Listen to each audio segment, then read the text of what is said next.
ED সিবিআইয়ের হাতে যে সমস্ত মামলা আছে, গরু পাচার, কয়লা পাচার, বালি চুরি, শিক্ষক নিয়োগের দুর্নীতি, একাধিক বিষয়, সেই বিষয়ে যদি সদার্থক ভূমিকা নিত তাহলে আজকে। তো দর্শক, আজকে যে ভিডিও আপনাদের দেখাতে যাচ্ছি, আইএসএফ বিধায়ক নওশাদ সিদ্দিকী কি বললেন, চলুন ভিডিও দেখুন। তো ভিডিও শুরু করার আগে আপনাদেরকে আমি ডিসক্লেমার দিয়ে দিচ্ছি, আমি কিন্তু কোনো রকম পলিটিক্যাল পার্সন নই এবং আমাদের এই চ্যানেলটা একেবারে নিরপেক্ষ চ্যানেল। ভিডিও দেখুন, এই ভিডিও দেখার পরে আপনাদের কি মতামত নিচে কমেন্ট বক্সে লিখে অবশ্যই জানাবেন।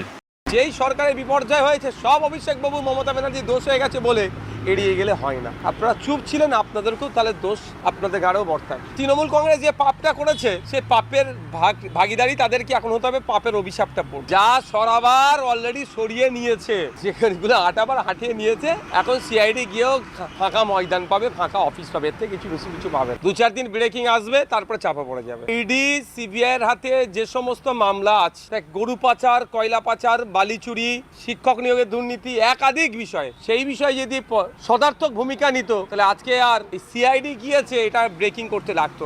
তো যেমন কি আপনাদেরকে আমি ভিডিও দেখালাম, এই ভিডিওর ব্যাপারে আপনাদের কি মতামত নিচে কমেন্ট বক্সে লিখে অবশ্যই জানাবেন। এই ভিডিওটা বেশি বেশি করে হোয়াটসঅ্যাপ, ফেসবুকে শেয়ার করে দিবেন। যদি লাইক না করে থাকেন তাহলে একটা লাইক অবশ্যই করে দিবেন।